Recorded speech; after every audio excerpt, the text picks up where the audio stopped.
प्रेम से बोलिए भगवान विष्णु और माता लक्ष्मी की जय। आज अधिक मास का गुरुवार का दिन है। गुरुवार के दिन भगवान विष्णु का दिन होता है।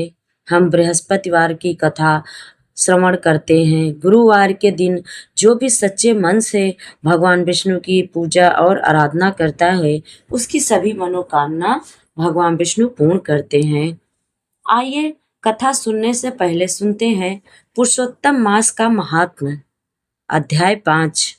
इस समय अधिक मास का भी दिन चल रहा है, जो भगवान नारायण का ही दिन है। तो इससे गुरुवार की कथा सुनने से पहले आइए सुनते हैं पुरुषोत्तम मास का महात्म्य। अध्याय 5। देवर्षि नारद ने भगवान नारायण से जिज्ञासा की, हे प्रभु, जब अधिक मास ने अपनी करुण व्यथा भगवान के सामने कही, तब भगवान श्री हरि ने उससे क्या कहा? कृपा करके विस्तार से बताइए। भगवान नारायण बोले, हे नारद, ध्यान पूर्वक सुनो। जब अधिक मास अत्यंत दुखी होकर भगवान के चरणों में गिर पड़ा और मूर्छित हो गया, तब भगवान के संकेत से गरुण उसे अपने पंखों से हवा करने लगे। कुछ ही क्षणों में अधिक मास को चेतना आई। वह पुनः विलाप करते हुए बोला, हे प्रभु, मेरी रक्षा कीजिए, मैं आपकी शरण में आया हूँ। आप मेरी अपेक्षा क्यों कर रहे हैं? उसकी करुण पुकार सुनकर भगवान विष्णु दयालु हो उठे। उन्होंने स्नेह से कहा, हे वत्स, उठो, धैर्य रखो, शोक मत करो, तुम्हारा दुख अब दूर होगा। यह कहकर भगवान कुछ क्षण विचार में डूब गए और फिर बोले, हे प्रिय भक्त, अब तुम मेरे साथ चलो, मैं तुम्हें उस दिव्य लोक में ले चलता हूँ जहाँ स्वयं भगवान श्री कृष्ण पुरुषोत्तम निवास करते हैं। वहीं तुम्हारा दुख का निवारण होगा। इसके बाद भगवान विष्णु अधिक मास का हाथ पकड़कर उसे गोलोक ले गए। वह गोलोक अत्यंत दिव्य और अलौकिक स्थान है, जहाँ केवल प्रकाश ही प्रकाश है, जैसे करोड़ सूर्य एक साथ चमक रहे हो। वह लोक सभी लोकों से श्रेष्ठ, नित्य और परम आनंद से परिपूर्ण है। गोलोक का वर्णन करते हुए बताया गया कि वहाँ की भूमि रत्नों से बनी हुई, चारों ओर अद्भुत प्रकाश और सौंदर्य व्याप्त है। वहां न कोई रोग है, न शोक है, न मृत्यु का भय, सिर्फ शांति का आनंद है। उस दिव्य लोक के नीचे बैकुंठ और शिवलोक स्थित है, जहां भगवान विष्णु और भगवान शिव अपने अपने भक्तों के साथ निवास करते हैं। गोलोक के भीतर एक अद्भुत ज्योति विराजमान है, जो परमानंद का स्रोत है। ज्योति के मध्य में भगवान श्री कृष्ण का दिव्य स्वरूप प्रकट होता है। उनका रूप अत्यंत मनोहर है, श्याम वर्ण कमल के समान, नेत्र मधुर मुस्कान, हाथ में मुरली, पीतांबर धारण किए हुए, वनमाला से सुशोभित। उनके मुख की आभा करोड़ों चंद्रमाओं के समान शीतल और आकर्षक है। भगवान श्री कृष्ण महारास मंडल के मध्य विराजमान हैं। चारों ओर गोपियां और भक्तगण हैं। वे पूर्ण परम ब्रह्म, समस्त सृष्टि के आधार और सभी आनंदों के स्रोत हैं। वे भक्तों पर असीम कृपा करने वाले, निसंदेह, निर्विकार और सर्वशक्तिमान हैं। भगवान विष्णु अधिक मास को उसी गोलोक में लेकर पहुंचे, ताकि वह स्वयं श्री कृष्ण के दर्शन कर सके और अपनी पीड़ा से मुक्त हो सके। यह दृश्य अत्यंत दिव्य और अद्भुत था। सूत जी कहते हैं, इस प्रकार भगवान नारायण ने यह अद्भुत कथा कहकर कुछ समय के लिए मौन धारण किया। यह सुनकर मुनि नारद अत्यंत उत्सुक हो उठे और आगे की कथा जानने के लिए पुनः प्रश्न करे। प्रेम से बोलिए लक्ष्मी नारायण की जय। अब आइए सुनते हैं गुरुवार व्रत की कथा। बृहस्पतिवार व्रत कथा देवगुरु बृहस्पति देव और भगवान विष्णु को समर्पित है। यह व्रत संतान प्राप्ति, धन समृद्धि और सुख सौभाग्य के लिए रखा जाता है। इस व्रत में पीले वस्त्र पहनकर केले के पेड़ की पूजा की जाती और चने की दाल और मुनक्का से भोग लगाया जाता है। गुरुवार व्रत के मुख्य नियम। व्रत की अवधि। व्रत कितने दिन और कितना करना चाहिए। यह व्रत लगातार 16 गुरुवार तक या तो 3 वर्ष तक किया जाता है। गुरुवार के दिन सुबह जल्दी उठकर स्नान करें, भगवान विष्णु और बृहस्पति देव को पीले फूलों, फलों और वस्त्रों से पूजन करें। केले के पेड़ के जड़ में जल चढ़ाकर चना, गुड़ और पीला भोग अर्पित करें। व्रत करने के समय भोजन का क्या करना चाहिए और केवल पीले वस्त्र जैसे पीले बेसन के लड्डू, पीले फल और चना दाल का ही सेवन करें। इस पूजा को करते समय कौन सा मंत्र बोलना चाहिए? ओम बृहस्पतये नमः, ओम नमो भगवते वासुदेवाय नमः मंत्र का जाप आप अवश्य करें। ये मंत्र का जाप आप पूजा करते समय 5 बार अवश्य करें। यह मंत्र का जाप करने से बृहस्पतिवार का व्रत सफल होता है। अब आइए सुनते हैं बृहस्पति देव की व्रत कथा। भारतवर्ष में एक प्रतापी और दानी राजा राज्य करता था। वह नित्य गरीबों और ब्राह्मणों की सहायता करता था। यह बात उसकी रानी को अच्छी नहीं लगती थी। न वह गरीबों को दान देती, न ही भगवान का पूजन करती थी, और राजा को भी दान देने से मना करती थी। एक दिन राजा शिकार खेलने वन को गए हुए थे, तो रानी महल में अकेली थी। उसी समय बृहस्पति देव साधु वेश में राजा के महल में भिक्षा लेने के लिए गए और भिक्षा मांगी। रानी ने भिक्षा देने से इनकार किया और कहा, हे साधु महाराज, मैं तो इस दान पुण्य से तंग आ गई हूँ। मेरे पति हैं, वो भी सारे धन लुटाते रहते हैं। मैं चाहती हूँ कि मेरा सारा धन नष्ट हो जाए, न रहेगा धन और न बांटा जाएगा। साधु ने कहा, देवी, आप तो बहुत बड़ी विचित्र हो। धन संतान तो सभी चाहते हैं, पुत्र और लक्ष्मी तो पापी के घर भी होना चाहिए। यदि तुम्हारे पास धन अधिक है तो भूखों को भोजन दो, प्यासों के लिए प्याऊ बनवाओ, मुसाफिरों के लिए धर्मशालाएं खुलाओ। जो निर्धन अपनी कुंवारी कन्याओं का विवाह नहीं कर सकते, उनका विवाह करा दो।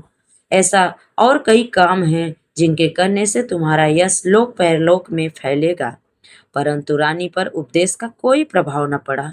वह बोली, महाराज, आप मुझसे मत बहस करिए, ना तो कुछ मुझे समझाइए। मैं ऐसा धन नहीं चाहती जो हर जगह बांटती फिरूं। साधु ने कहा, यह कि तुम्हारी यही इच्छा है तो तुम ऐसा करना कि बृहस्पतिवार को घर लीप कर पीली मिट्टी से अपना सिर धोकर स्नान करना, भट्टी पर चढ़ाकर कपड़े धोना। ऐसे करने से आपका सारा धन नष्ट हो जाएगा।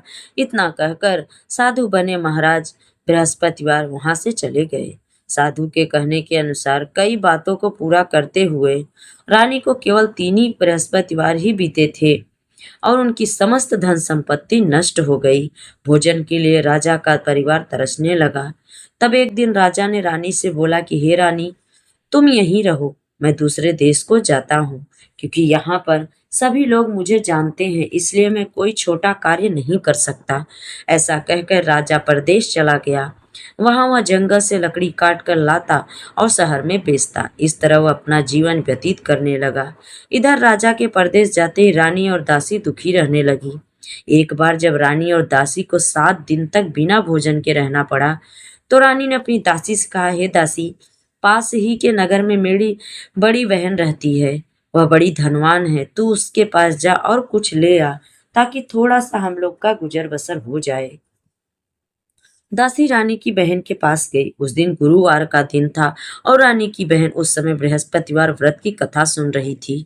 दासी ने रानी सी बहन को अपनी रानी का संदेश दिया, लेकिन रानी की बहन ने कोई उत्तर नहीं दिया। जब दासी को रानी की बड़ी बहन से कोई उत्तर नहीं मिला तो वह बहुत दुखी हुई और उसे क्रोध भी आया। दासी वापस आकर रानी को सारी बात बता दी। सुनकर रानी ने अपने भाग्य को कोसा। उधर रानी की बहन ने सोचा कि मेरी बहन की दासी आई थी, परंतु मैं उससे कुछ नहीं बोल पाई।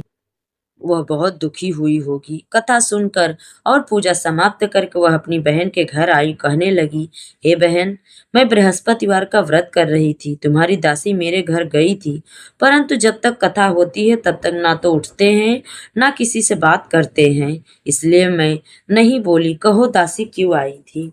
रानी बोली, बहन, तुमको क्या छिपाऊं मैं? हमारे घर में खाने तक को अनाज नहीं था। ऐसे कहते कहते रानी रोने लगी। उसने दासी समेत पिछले 7 दिनों से भूखे रहने की बात अपनी बड़ी बहन को सुनाई। रानी की बहन बोली, देखो बहन, भगवान बृहस्पति देव सभी की मनोकामना पूर्ण करते हैं। देखो शायद तुम्हारे घर में अनाज रखा हो। पहले तो रानी को विश्वास नहीं हुआ, पर बहन के आग्रह करने पर उसने अपनी दासी को अंदर भेजा तो उसे सचमुच अनाज से भरा एक घड़ा मिला। यह देखकर दासी को बड़ी हैरानी हुई। दासी ने रानी से कहने लगी, हे रानी, जब हमको भोजन नहीं मिलता तो हम व्रत ही तो करते हैं, इसलिए क्यों ना इनसे व्रत की पूजा विधि और कैसे करना चाहिए हम व्रत के बारे में पूछ ले। तब रानी ने अपनी बहन से बृहस्पतिवार के व्रत में पूछा। उसकी बहन ने बताया कि बृहस्पतिवार के व्रत में चने की दाल और मुनक्का से भगवान विष्णु के केले की जड़ में पूजन करे, दीपक जलाए, व्रत कथा सुने और पीला भोजन ही करे। इससे बृहस्पति देव प्रसन्न होते हैं। व्रत और पूजा विधि बताकर रानी की बहन अपने घर को लौट गई। 7 दिन के बाद जब गुरुवार आया तो रानी और दासी ने व्रत रखा। गुड़साल में जाकर चना गुड़ लेकर आए, फिर उससे केले की जड़ तथा भगवान विष्णु का पूजन किया। अब पीला भोजन कहाँ से उनको मिले, इस बात को लेकर दासी रानी दोनों दुखी हो गए। इसीलिए बृहस्पति देव उनसे प्रसन्न थे। इसलिए वे एक साधारण व्यक्ति का रूप धारण कर 2 थालों में सुंदर पीला भोजन लेके आए, क्योंकि रानी और दासी ने भगवान बृहस्पति देव का पूजन किया था। भोजन पाकर दासी प्रसन्न हुई और फिर रानी के साथ मिलकर भोजन ग्रहण किया।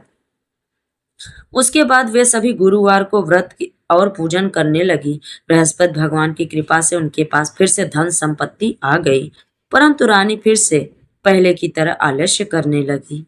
तब दासी बोली, देखो रानी, तुम पहले भी इस प्रकार आलस्य करती थी, तुम्हें धन रखने में कष्ट होता था, इस कारण सभी धन नष्ट हो गया, और अब जब भगवान बृहस्पति की कृपा से धन मिला है तो तुम्हें फिर से आलस्य होता है।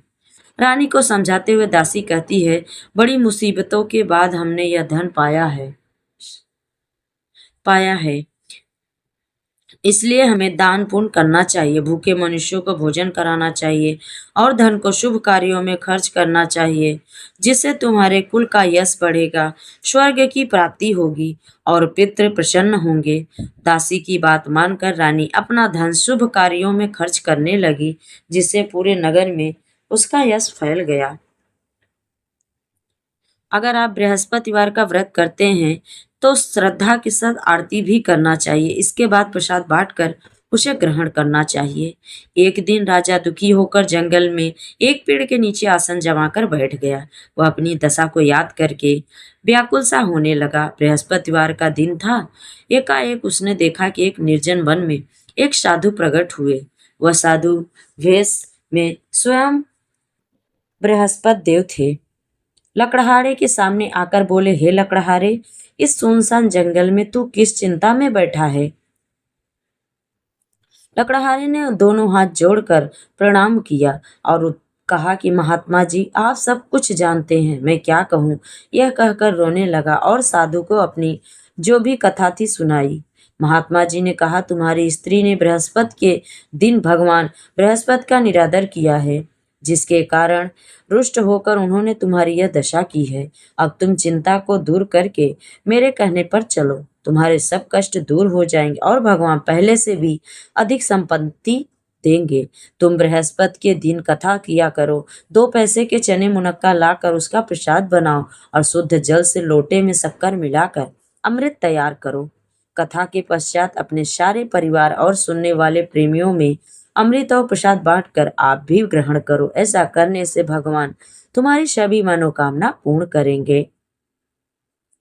साधु के ऐसे वचन सुनकर लकड़हारा बोला, हे प्रभु, मुझे लकड़ी बेचकर इतना पैसा नहीं मिलता जिससे भोजन के उपरांत मैं कुछ बचा सकूं। मैंने रात्रि में अपनी स्त्री को व्याकुल देखा। मेरे पास कुछ भी नहीं जिससे मैं उसकी खबर मंगा सकूं। साधु ने कहा, हे लकड़हारे, तुम किसी बात की चिंता मत करो। बृहस्पति देव के दिन तुम रोजाना की तरह लकड़ियां लेकर शहर को जाओ। तुमको रोज से दुगना धन प्राप्त होगा, जिससे तुम भली भांति भोजन कर लोगे। बृहस्पति देव की पूजा का सामान भी आ जाएगा। इतना कहकर साधु बने बृहस्पति देव अंतर ध्यान हो गए। धीरे धीरे समय व्यतीत होने पर वही बृहस्पतिवार का दिन आया। लकड़हारा जंगल से लकड़ी काट कर किसी शहर में बेचने गया। उसे उस दिन और से दिन अधिक पैसा मिला। राजा ने चना गुड़ लाकर गुरुवार का व्रत किया। उस दिन से उसके सभी क्लेश धीरे धीरे दूर हो गए। परंतु जब दोबारा गुरुवार का दिन आया तो बृहस्पति का व्रत करना भूल गया। इस कारण बृहस्पति भगवान नाराज हो गए। उस दिन उस नगर के राजा ने विशाल यज्ञ का आयोजन किया। शहर में घोषणा करा दी कि कोई भी मनुष्य अपने घर में भोजन न बनाए न आग जलाए। समस्त जनता मेरे यहाँ भोजन करने आए। इस आज्ञा को जो ना मानेगा उसे फांसी की सजा दी जाएगी। इस तरह की घोषणा संपूर्ण नगर में करवा दिया गया। राजा की आज्ञा अनुसार शहर के सभी लोग भोजन करने गए, लेकिन लकड़हारा कुछ देर से पहुंचा, इसलिए राजा उसको अपने साथ घर में लेकर गए और जाकर भोजन करा रहे थे तो रानी की दृष्टि उसी खूंटी पर पड़ी जिस पर उनका हार लटका हुआ था। वह हार पर दिखाई नहीं दिया। रानी ने निश्चय किया कि मेरा हार इस मनुष्य ने ही चुराया है। उसी समय सिपाहियों को बुलाकर उसको कारागार में डलवा दिया। जब लकड़हारा कारागार में पड़ गया और बहुत दुखी होकर विचार करने लगा कि न जाने कौन से पूर्व जन्म के कर्म से मुझे यह दुख प्राप्त हुआ है, और उसी साधु को याद करके जंगल में जो मिला था। उसी समय तत्काल बृहस्पति देव साधु के रूप में प्रकट हुए और उसकी दशा को देखकर कहने लगे, अरे मूर्ख, तूने बृहस्पति देव की कथा नहीं करी, इस कारण तुझे दुख प्राप्त हुआ है। अब चिंता मत कर। बृहस्पतिवार के दिन कारागार के दरवाजे पर 4 पैसे पड़े मिले, उनसे तू बृहस्पति देव की पूजा करना, तेरे सभी कष्ट दूर हो जाएंगे। बृहस्पति के दिन उसे 4 पैसे मिले। लकड़हारे ने कथा कही। उसी रात्रि को बृहस्पति देव ने उस नगर के राजा को स्वप्न में बोला, हे राजा, तुमने जिस आदमी को कारागार में बंद कर दिया वह निर्दोष है, वह राजा है, उसे छोड़ देना। रानी का हार उसी खूंटी पर लटका है। अगर तू ऐसा नहीं करेगा तो मैं तेरे सारे राज्य को नष्ट कर दूंगा। इस तरह रात्रि के स्वप्न को देखकर राजा प्रातःकाल उठा और खूंटी पर हार देखकर लकड़हारे को बुलाकर क्षमा मांगी और लकड़हारे को योग्य सुंदर वस्त्र आभूषण देकर विदा किया। बृहस्पति देव की आज्ञा के अनुसार लकड़हारा अपने नगर को चल दिया। जब राजा अपने नगर के निकट पहुंचा तो उसे आश्चर्य हुआ। नगर में पहले से अधिक बाग, तालाब, कुएं, बहुत सी धर्मशालाएं, मंदिर बन गई थी। राजा ने पूछा कि यह किसका धर्मशाला है? तब नगर के लोग सब कहने लगे, यह सब रानी और बांदी के है।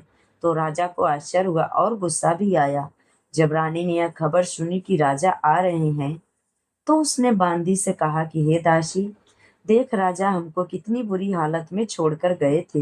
हमारी ऐसी हालत देखकर वह लौट न जाए, इसलिए तू दरवाजे पर खड़ी हो जा। दासी दरवाजे पर खड़ी हो गई। राजा आए तो उन्हें अपने साथ लेकर अंदर गई। तब राजा ने क्रोध करके अपनी रानी से पूछा कि धन तुम्हें कैसे प्राप्त हुआ? तब उन्होंने कहा, हमें यह सब धन बृहस्पति देव के इस व्रत के प्रभाव से प्राप्त हुआ। राजा ने निश्चय किया कि 7 रोज सभी बृहस्पति देव का पूजन करते हैं, परंतु मैं प्रतिदिन में 3 बार कहानी रोज व्रत किया करूंगा। अब हर समय राजा के दुपट्टे में चने की दाल बंधी रहती थी। दिन में 3 बार कहानी कहते थे। एक रोज राजा ने विचार किया कि चलो अपनी बहन के यहाँ हो आवे। इस तरह निश्चय कर राजा घोड़े पर सवार होकर अपनी बहन के यहाँ चलने लगे। मार्ग में उसने देखा कि कुछ आदमी एक मुर्दे को लिए जा रहे हैं। उन्हें रोककर राजा कहने लगा, अरे भाइयों, मेरी बृहस्पति देव की कथा सुन लो। उसमें से एक बोला, लो हमारा तो आदमी मर गया है, इनको अपनी कथा की पड़ी है।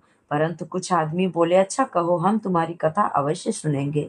राजा ने दाल निकाली और जब कथा आधी हुई कि मुर्दा हिलने लगा, और जब कथा समाप्त हो गई तो राम राम करके मनुष्य उठकर खड़ा हो गया। आगे मार्ग में उसे एक किसान खेत में हल चलाता मिला। राजा ने उसे देखकर उससे बोला, अरे भैया, तुम मेरी बृहस्पतिवार की कथा सुन लो। किसान बोला, चल हट, जब तक मैं तेरी कथा सुनूंगा तब तक 4 हरैया जोत लूंगा।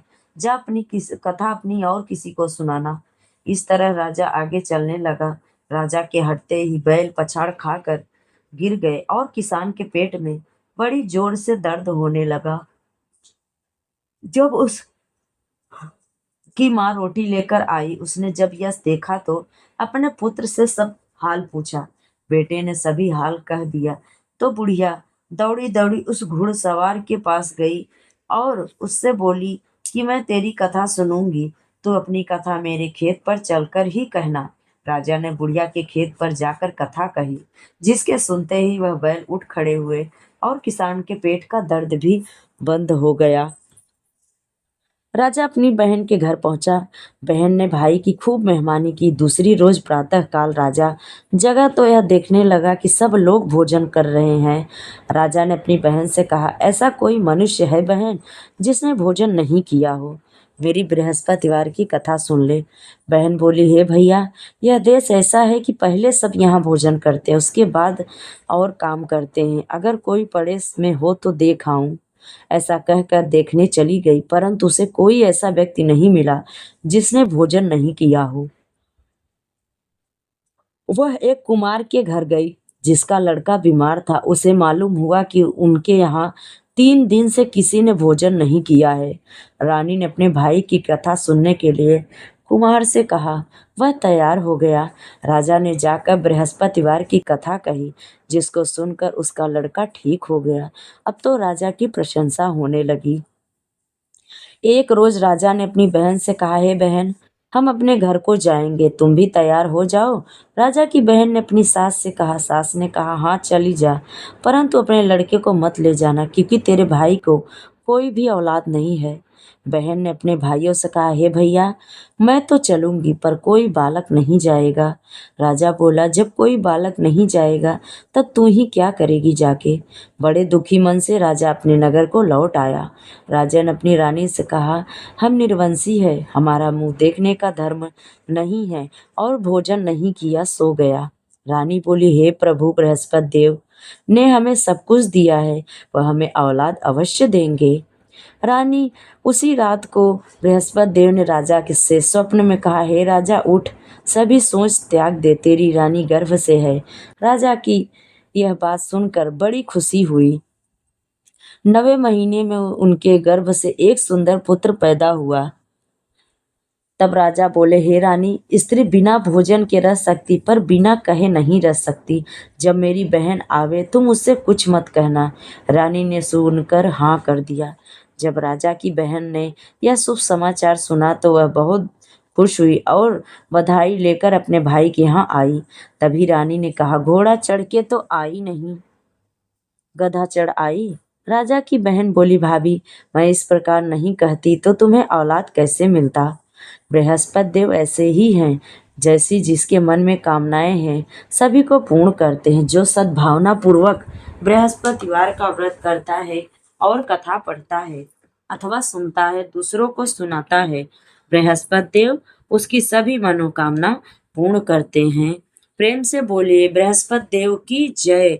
भगवान विष्णु, माता लक्ष्मी की जय। अब सुनते हैं बृहस्पतिवार की आरती।